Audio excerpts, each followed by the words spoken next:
Hello students, you are most welcome to the new lecture of biology, and in this we are going to discuss about the Gregor Johann Mendel, that is father of classical genetics. So as you can see on your screen that whatever the Gregor Johann Mendel is there, he conducted some hybridization experiments. Gregor Johann Mendel, he conducted some hybridization experiment. Hybridization means crossing over experiments in the year 1856 to 1863, that is up to 7 years he conducted these experiments in the church monastery. He was actually a priest, as from the dress you can identify that he was a priest, and in the church monastery garden he used to do his experiments, and the subject of his experiments was pea plant, that is Pisum sativum, and Mendel took at least 14 true breeding pea plant varieties. How many? 14 varieties he took. 14 varieties he took, and these were the true breeding varieties. These were the 14 true breeding varieties.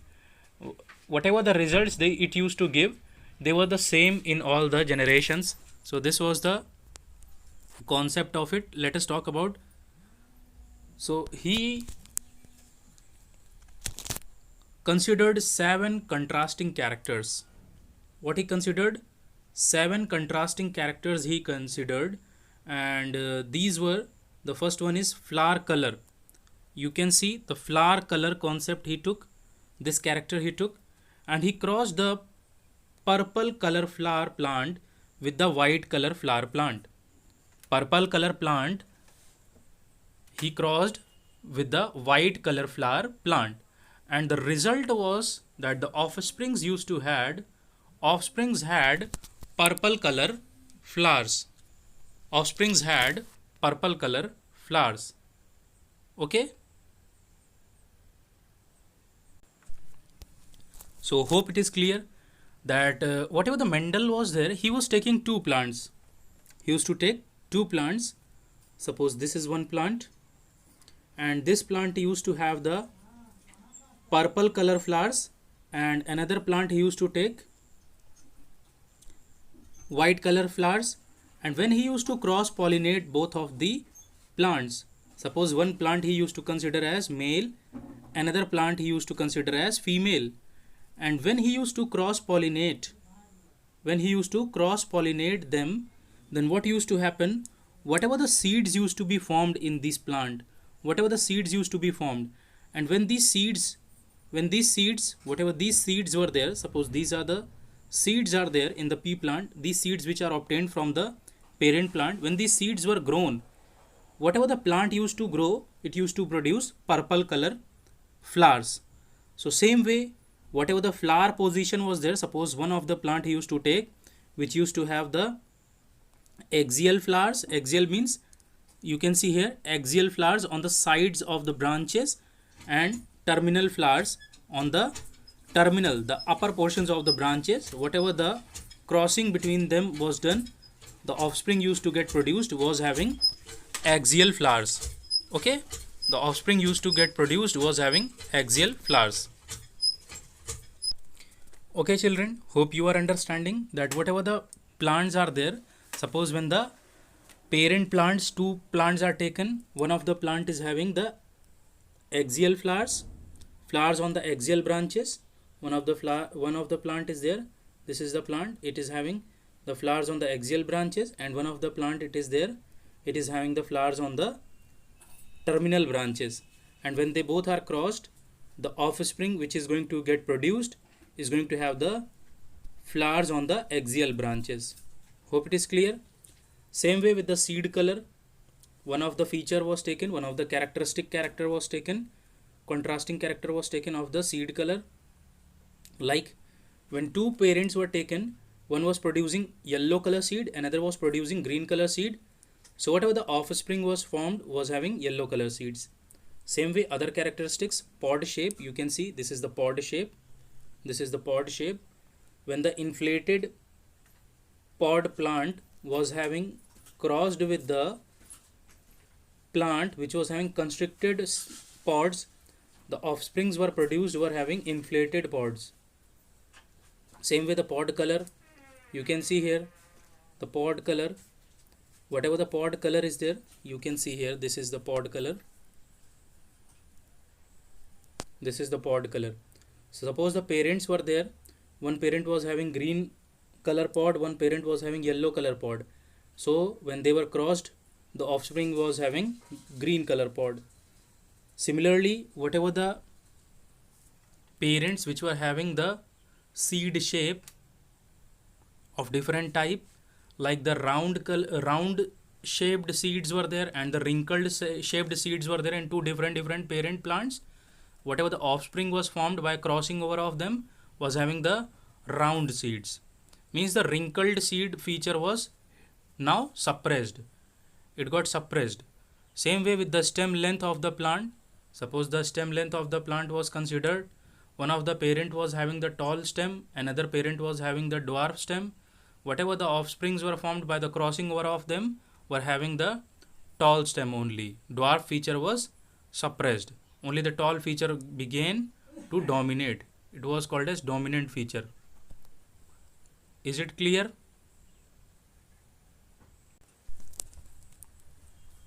So is it clear, children? Next is reason for Mendel's success. Reason for Mendel's success. See, actually Mendel chose the pea plant. Pea plant is a most common plant and it can be available anywhere with most of the contrasting characteristics. It can be available. You can get this plant, and pea plants are the bisexual plants. Means you can use this plant as a male or as a female. Okay, and they are self-pollinating. These plants are self-pollinating. So if you don't want to self-pollinate them, you have to emasculate them. Means one of the plant which is having the flowers, there whatever the anthers are there, those anthers you have to remove. Suppose you want to make that plant female plant. See, these plants are bisexual plants. These are behaving as male as well as female, because the flowers are having both the male and female reproductive characteristics. So if you want to make the flower as a female flower, you have to remove the anthers. Okay, so one more feature is there, that you can obtain the pure breeding individuals. Whatever the individuals you can obtain, offsprings you can obtain, they can be the pure breeding offsprings. Means in the next generation also they will have the same features if you want. They are the pure breeding offsprings. Okay, you can do the cross pollination. I told you that though they are the self pollinating plants, but self pollination you can stop by emasculation, that is by removal of anthers in one plant.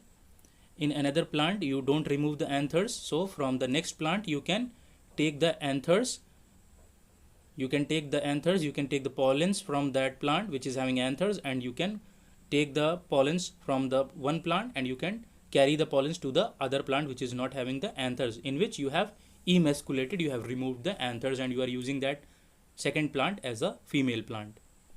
Now the large number of contrasting characteristic traits are also available. Means the various different varieties of the pea plants are available, and this is a plant. In this plant you can take lot of generations within a year. Lot of generations you can take within a year.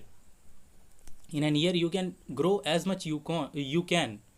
So it's a means evergreen plant. You can grow it anytime in the garden, and it is having a large number of contrasting characteristics. Lot of varieties are present. So these all the reasons were there for the success of Mendel's experiments.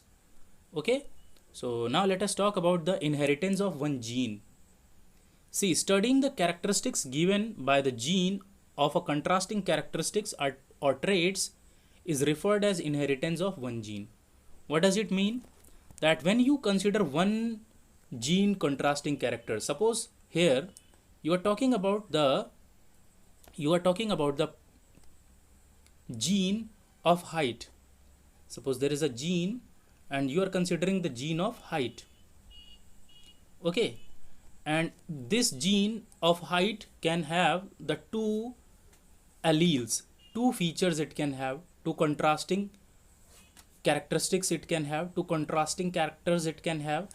either this height gene will have tall height or it will have short height. Okay, so if we are considering the one type of character, here we are considering height character, one type of character which is depending upon the one type of gene. This type of character is called as inheritance of one gene. When we study the inheritance due to one type of gene, when we study the inheritance due to one type of gene, then it is called as the inheritance of one gene.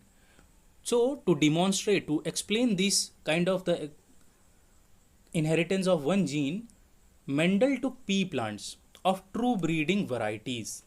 What he took? True breeding variety plants he took. Means one of the parent he took was having only the tall plant. One of the parent he took was having tall plant. It was a tall plant. Another parent he took was a dwarf plant. Means if this plant was taken and it was self-pollinated, the next generation also it will be producing the tall plant. And here if this was also self-pollinated, if it was self-pollinated, means its own flowers were fertilizing its own flowers, then the next plant which was obtained was having the dwarf plants. Now what he did, he crossed the tall plant variety which was having the pure tall genes only, and next dwarf plant which was having pure dwarf genes only. It was not having any mixture of tall and dwarf genes or tall and dwarf alleles. It was not having. These were the pure breeding plant varieties. So he took them. So he took the tall variety plants and the dwarf variety plant, suppose over here you can see in this diagram, and he crossed them. So what happened, whatever this tall and this tall, this dwarf and this dwarf, these alleles were there, when they got crossed, you can see the combination was, you can see here, this is the combination was capital T and small t. That is the dominance of tall plant was there, tall gene was there, tall allele was there. So the plant, the offspring also became tall. Okay. So the next way, again you can see, same way, whatever the combinations were there, you can see very well. You can pause the video and you can see very well. You can understand. It's so much easy. You can see that all the offsprings which were obtained were tall. Okay. When the pure tall breeding plant, when pure breeding tall plant and pure breeding dwarf plant, they were crossed, all the offsprings in the F1 generation, in the filial 1 generation, they were obtained. They were having tall feature. Okay. So here one of the plant, either the dwarf or the tall, one of the plant, either the dwarf or the tall, was considered as a female. Whichever the plant was considered as a female for this crossing over experiment, it was emasculated. Its anthers were removed. Okay. So next let us see that pollens from the male flowers were transferred to the female flowers and the cross pollination was done, and both the plants were regarded as the parents, but only the female plant used to bear the seeds. Now whatever these seeds were collected, all the seeds, when they were grown again, they were producing the tall plants as we discussed. Okay. And this new generation which was obtained by the seeds of the crossing over, which was obtained by the crossing over of the tall and dwarf plants, whatever the seeds were obtained, when they were grown, these offsprings were called as filial 1 generation plants. Okay. F1 generation plant. Hope it is clear. Now every time whenever this experiment was repeated by Mendel, the result was same. So whenever the Mendel used to cross the pure breeding plants, suppose he used to cross a plant which was having the purple color flower, pure purple color variety plant, and pure white color variety plant, when they were crossed, the resultant, the offspring in the filial 1 generation were produced as purple only. Though it was having the two alleles, purple as well as white, but the white allele used to get hidden. It used to get suppressed. Okay. It used to get suppressed. Whereas the purple allele used to dominate itself. It used to dominate itself. So whatever the offsprings were obtained in the F2 generation, you can see whatever the F2 generation, what is F2 generation?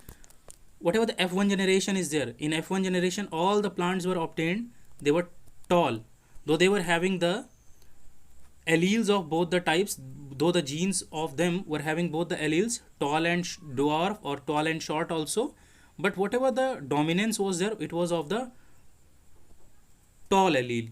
So whatever these two offsprings, when they were crossed over, suppose the offsprings of the F1 generation, when they were crossed over, what happened? This was the combination, tall and tall, again this one, tall and short, this tall and short, and this one short and short. So you can see here, whatever the capital T is there, it is the dominating allele over here, dominating gene or dominating allele of that gene is there. So you can see 3 tall plants were obtained. Okay, 3 tall plants were obtained and 1 dwarf or short plant was obtained out of 4. So this was the monohybrid cross ratio. This was a monohybrid cross.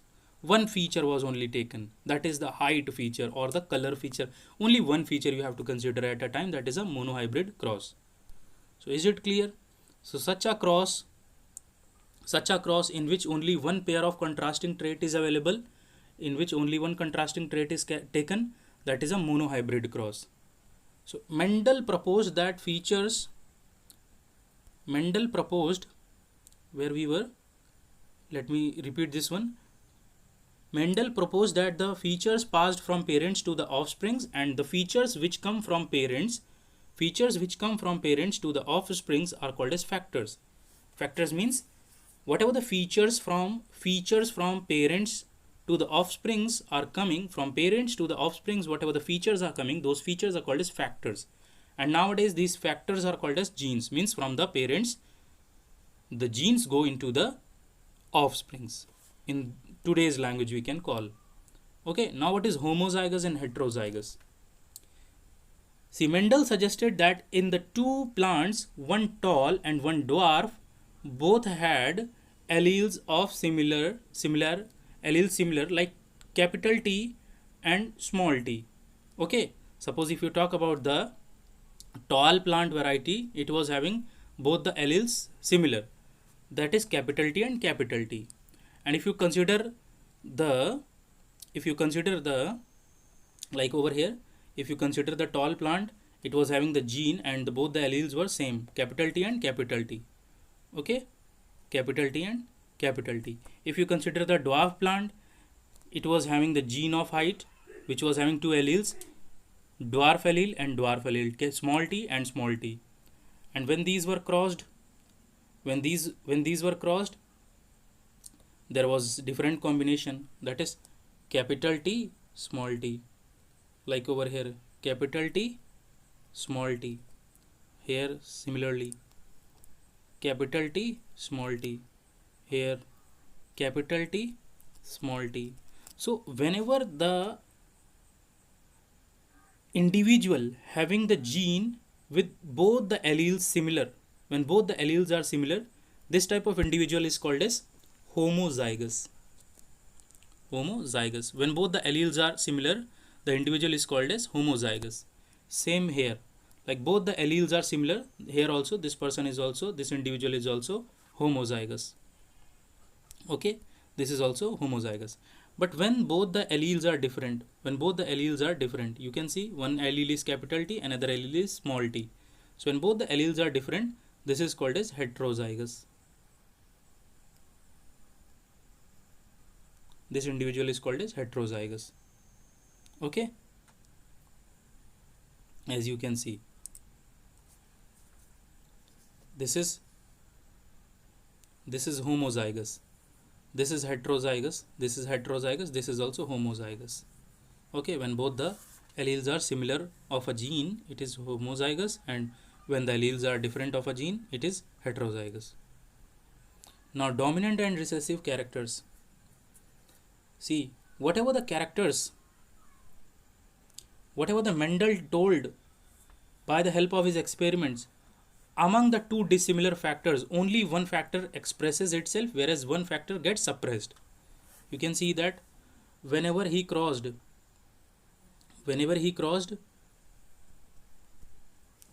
two individuals, pure breeding individuals, whatever the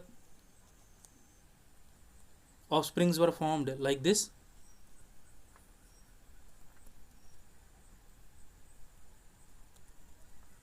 you can see all tall individuals were formed. You can see here, so one is left over here, one we will be writing over here. You can see that whatever the allele is there, here capital T allele is expressing itself, so it is a dominant allele. Here small t is suppressed, it is not expressing itself, so it is recessive allele. So whatever the allele is expressing itself, it is a dominant allele, and whatever the allele is not expressing itself, it is a recessive allele. So recessive allele will be expressing itself in the next generation. Hope it is clear. So hope this topic is clear to you. You are safe and you are healthy at your home. You are again continuing and avoiding the risk of COVID-19. You are busy washing your hands. After several hours, you are washing your hands. You are avoiding to touch your eyes. Okay, you are covering your face while sneezing or coughing. You are disinfecting the surfaces very oftenly, and you are avoiding the contact with the people, and you are staying at home. So stay home, stay safe, stay blessed. Thank you.